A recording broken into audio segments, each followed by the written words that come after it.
Bien, bienvenidos a la última sesión de Nietzsche con la última de sus grandes ideas, el superhombre, el Übermensch, que como ya dijimos en su momento, aparece como superhombre debido a una mala traducción del alemán. Über significa sobre, ¿vale? Sería el sobrehombre, el que tiene que venir, el que vendrá después. ¿Después de qué? Después del hombre moderno, ¿no? Después de el último hombre, ¿no? Ese hombre que carga a sus espaldas con la pesada carga de la moral tradicional, ¿no? Aquel que creará sus nuevos valores. Vamos a ir medianamente rápido, entre otras cosas, porque esto lo hemos visto ya por activa y por pasiva a lo largo de todo el tema. Es simplemente recapitular un poco las ideas del superhombre, ¿vale? Bien, el superhombre como humano, como ideal humano. El superhombre es el ideal humano que Nietzsche propone como alternativa al hombre moderno. Este concepto aparece por primera vez en Así habló Zaratustra, la obra más importante de Nietzsche, y representa la superación de los valores tradicionales y la creación de los nuevos valores, ¿vale? Recordar cuando hablábamos en moral, recordar cuando hablábamos de la metáfora de las tres transformaciones, ¿no? Que en principio era el camello, ¿no? Que cargaba a sus espaldas con la moral tradicional para convertirse en león, ¿no? El que tenía por misión la destrucción de toda la moral tradicional, de todos los valores anteriores que estaban levantados sobre la nada, ¿no? Y eso daría paso a el niño, ¿no? El creador espontáneo de su propio juego, ¿no? El que no ha venido aquí con ninguna misión, ni lo único que tiene que hacer es jugar, reír, ¿no? Hacer de su vida una obra de arte, como decíamos en la sesión anterior, ¿vale? Bien, por lo tanto, este concepto representa la superación de los valores tradicionales y la creación de nuevos valores. No es un superhombre, sino el que vendrá a crear, ¿vale? Nietzsche ve en el superhombre la superación del hombre actual, que está dominado por la moral de esclavos y el nihilismo, la moral invertida y el nihilismo, ¿no? Esta sociedad que levanta sus valores sobre algo que no existe, ¿no? El mundo trascendente, el mundo de las ideas de Platón. El superhombre es un ser que ha superado estas limitaciones y que ha creado sus propios valores, basados en la afirmación de la vida y de su propia voluntad de poder, como vimos en la sesión anterior. El superhombre no está atado a las normas morales tradicionales, sino que crea. Esa es su función fundamental, o sea, su característica fundamental, es creador de sus propios valores. Estos valores, por lo tanto, no están basados ni mucho menos en la obediencia a una autoridad externa, ¿no? Sino en la afirmación de la propia vida y de su voluntad de poder. Bien, ¿cuáles son las diferencias con el hombre tradicional? El hombre tradicional, el moderno, que efectivamente sí que obedece, ¿no? Sí que acata normas heterogéneas que vienen del exterior, ¿no? Que vienen de la tradición. Sin embargo, Nietzsche contrasta al superhombre como con este hombre tradicional que está dominado por la moral de esclavos y el nihilismo, contra este hombre obediente. El hombre tradicional es un ser débil y resentido, ¿no? Obedece porque su voluntad de poder es poca, ¿no? Es decir, porque es un débil que no es capaz de hacerle frente ni mucho menos a los fuertes, ¿no? Y afirmar su voluntad de poder. Niega la vida y busca consuelo en otros mundos, ¿no? Otros mundos como Platón, ¿no? La religión, otra vida, ¿no? En otra vida es cuando seré recompensado. La moral o la ciencia. Este hombre está dominado por el miedo y la culpa y vive en función de normas externas a él, que limitan por fin su libertad y creatividad. Bien, el superhombre, en cambio, frente a este hombre moderno débil y sumiso, el superhombre, en cambio, es un hombre fuerte y vital, que afirma la vida tal y como la vida es, como ya vimos en el mundo griego, es decir, con su sufrimiento y con sus alegrías, ¿vale? Bueno, mirar la imagen, es curioso, pues la he sacado de una obra de Nietzsche, ¿vale? En alemán, Hermes. Y ahí el cuadro que aparece es claramente es Prometeo, ¿no? Es Prometeo, ¿no? ¿Quién es Prometeo? Prometeo es el que es capaz de enfrentarse a los dioses, ¿vale? El que es capaz de subvertir la moral tradicional, aunque tenga que sufrir por ello, ¿eh? Aunque se tenga que enfrentar al peor de los castigos, ¿no? Al dolor eterno. Pero Prometeo no se somete, Prometeo no obedece, ¿no? Sino que Prometeo actúa creando nuevos valores, ¿ok? Este ser no teme al sufrimiento ni al caos, sino que los acepta como partes esenciales de la existencia. El superhombre es libre, creativo y yo creo que la palabra fundamental, libre y creativo, ya la hemos nombrado muchas veces, ¿no? Es auténtico, ¿eh? Es auténtico, ¿eh? Y esto vais a encontrar muchas personas por ahí por la vida, ¿no? Es decir, que libre, pues ya veremos, ¿no? Cada uno tiene que hacer lo que tiene que hacer, dependiendo de de sus circunstancias. Pero encontramos en esta vida gente que es verdaderamente auténtica, ¿no? Que alrededor de ellos siempre hay una especie de aura, ¿no? Porque todo lo que hacen, ¿no? Lo hacen desde la autenticidad, ¿eh? No lo hacen copiando a nadie, sino porque les nace, ¿no? Crean nuevas formas de ser y de existir, ¿vale? Bien, libre, creativo y auténtico, ¿eh? Y vive de acuerdo con su voluntad de poder, ¿no? Sin reprimirla de ninguna de las formas. Bien, el camino hacia este superhombre. En primer lugar, la destrucción de los ídolos, ¿vale? Recordemos que la obra de Nietzsche se llama El ocaso de los ídolos, o sea, el ocaso, el final de los ídolos, ¿vale? De los eidos, de las ideas, ¿vale? O sea, el final de las ideas de Platón. O sea, ese es el primer paso hacia el superhombre, ¿eh? Darse cuenta de que eso que defiende Platón como otro mundo, suprasensible, el mundo verdadero, eso no existe, ¿no? Eso que acaba luego convirtiéndose en religión y ahí está Dios y etcétera, etcétera, eso no existe, ¿vale? Por lo tanto, tenemos que llevar a cabo la destrucción de toda la metafísica precedente, ¿eh? La destrucción en la creencia de que hay algo más allá de lo físico, más allá de esta realidad, ¿vale? Bien, el camino hacia el superhombre comienza con la destrucción de los ídolos, de los eidos, de las ideas, es decir, de las creencias y valores tradicionales, de la religión y de Platón, es decir, del platonismo, que limitan la libertad y la creatividad humana. La crítica de los ídolos. Nietzsche identifica varios ídolos que deben ser destruidos, como la religión, ¿vale? Está claro, ¿no? La continuación de Platón es la religión, ¿no? La creencia en otro mundo, etcétera, etcétera. La moral tradicional, que se basa en ese otro mundo que no existe, ¿no? Que era una moral vacía de contenido, es decir, nihilista, en definitiva, nos decía Nietzsche, ¿no? La ciencia, bueno, yo no creo que Nietzsche quiera acabar con la ciencia, no está proponiendo eso, ¿no? Lo que está proponiendo es acabar la ciencia, acabar con el ídolo de la ciencia, es decir, con la creencia en que la ciencia es la única fuente de conocimiento verdadero, es decir, ni mucho menos, ¿eh? La ciencia sirve para dominar la naturaleza, ¿eh? Pero a lo mejor incluso el arte es una manera más auténtica o más real de tener conocimiento sobre cómo es la realidad, ¿vale? Es decir, acabar con el ídolo de la ciencia, ¿vale? La ciencia como único conocimiento verdadero. Y la democracia, ¿eh?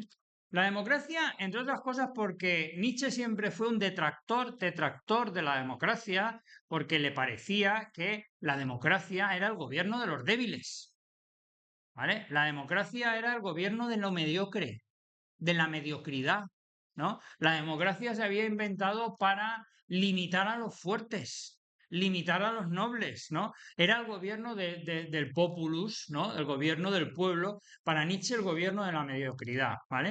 Es decir, desde el punto de vista político, eh,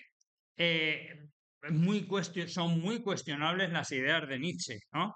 Como esta, ¿no? De acabar con la democracia. Y aquí tenemos otro de los pilares por los cuales el nazismo hizo pie en la filosofía de Nietzsche, porque Nietzsche concretamente pretendía acabar con la democracia, ¿no? Que es algo que es lo primero que hizo Hitler, ¿no? Cuando subió al poder. Hitler fue elegido democráticamente y lo primero que hizo fue acabar con la democracia, ¿vale? Y ya sabéis que Hitler tenía a Nietzsche como filósofo de cabecera, ¿no? Yo siempre os he dicho que tenemos que hacer una interpretación de Nietzsche filosófica, metafísica, porque Nietzsche no hacía política, ¿no? Pero sí que es verdad que en este punto, en el punto de la democracia la democracia la critica en varias ocasiones. Ojo, no olvidemos que el inicio de este curso teníamos a Platón, que era el más antidemócrata que ha habido, porque además entendía que la democracia fue la que acabó con su maestro Sócrates, ¿no?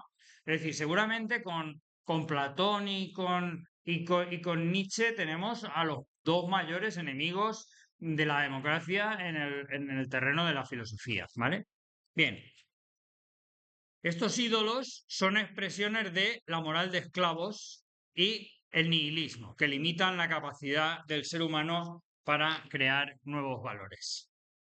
Bien, la inversión del platonismo y la transvaloración de todos los valores. Bueno, aquí os he puesto un esquema de Platón, pero básicamente para que recordáramos un poco Platón. Pero lo que nos interesa es simplemente lo de mundo ideal y mundo sensible, ¿vale? O sea, ¿qué es Platón? Platón es un tipo de filosofía dicotómica, ¿vale? Que divide el mundo en dos, ¿vale? El aparente y el verdadero, ¿vale? Y además el aparente es el sensible y el verdadero es uno que no es este, ¿vale? En el que nosotros vivimos, ¿vale? Por lo tanto, a partir de Platón empieza, en palabras de Nietzsche, un tipo de filosofía o de entender el mundo que niega la vida, ¿vale? Que coloca el valor de lo bueno en lo inteligible, ¿vale? De hecho, ahí pone Platón la idea del bien, ¿eh? Pues entonces, claro, ¿qué queda en el terreno de lo sensible, en el terreno de la apariencia? Lo malo, ¿vale? Por lo tanto, ¿qué es lo que pretende Nietzsche? La inversión de este esquema dicotómico, ¿vale? Donde Platón ha dicho bueno, vamos a poner malo, donde Platón dice malo, vamos a poner bueno. O sea, Nietzsche quiere realmente que revaloricemos de nuevo las apariencias, porque es la apariencia lo único que tenemos, ¿vale?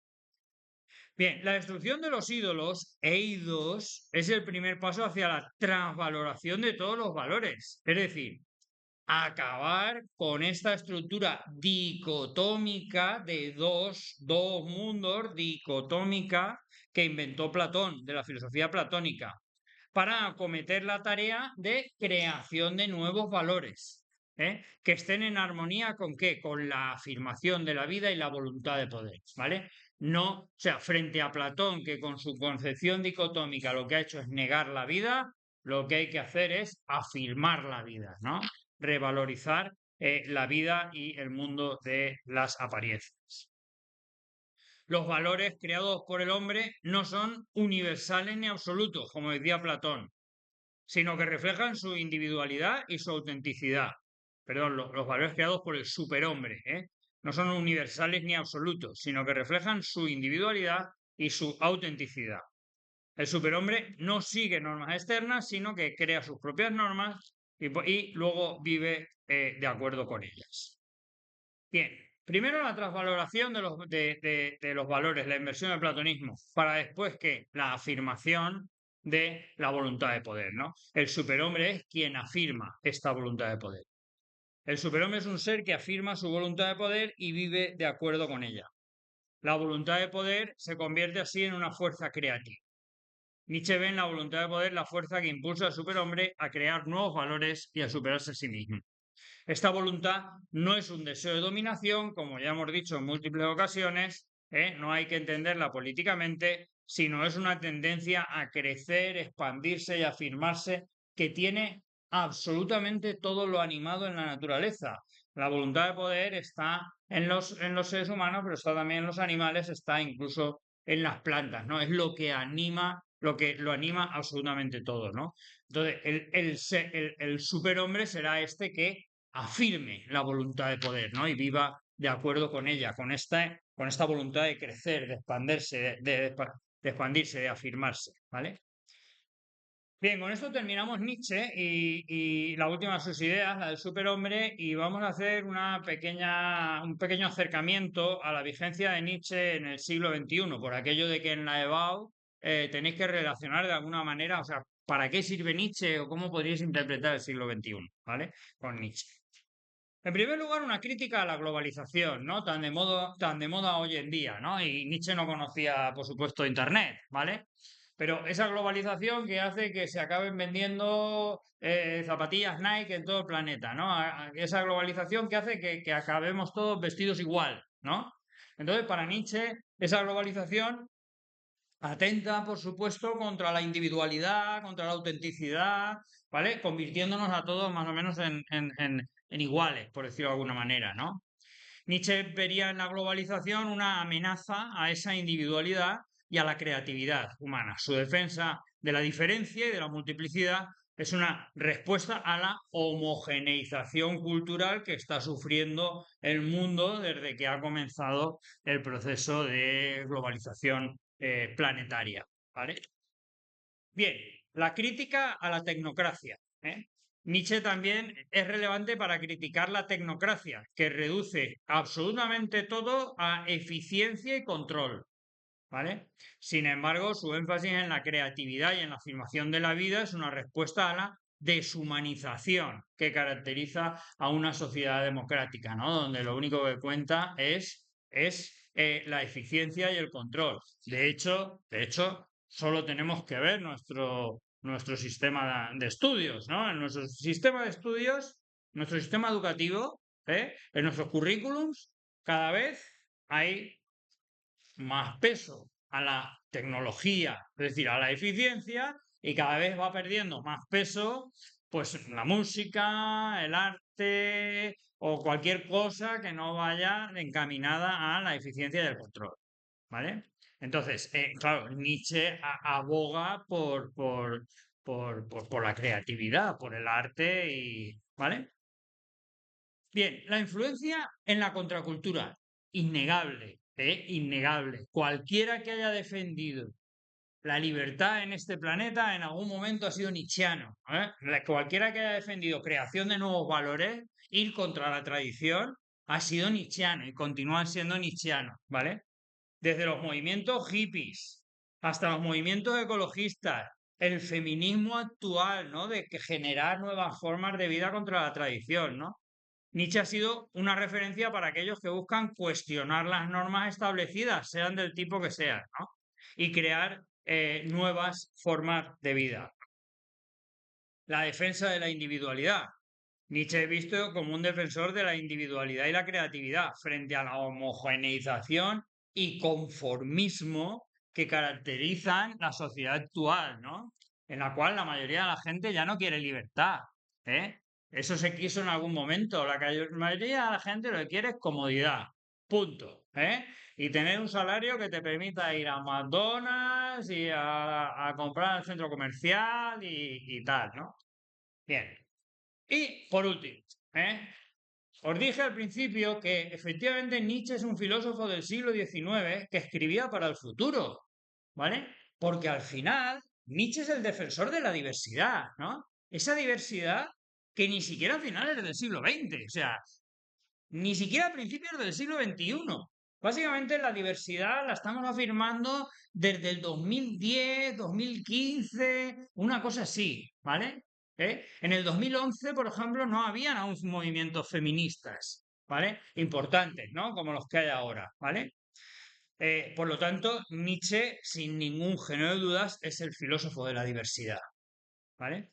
Con su crítica a la unidad de la razón y a la homogeneidad, Nietzsche se adelantó varios siglos a su tiempo, defendiendo una diversidad que hoy en día casi parece un lema de nuestros días o de nuestra cultura, ¿no? Y por supuesto de la postmodernidad, ¿no? En la que tarde o temprano veremos en estas sesiones. Bueno, pues nada, espero que hayáis disfrutado de Nietzsche lo mismo que he disfrutado yo de explicaros a Nietzsche Y nada, nos vemos en el siguiente tema. Gracias por vuestra atención y recordad darle a un like y suscribiros.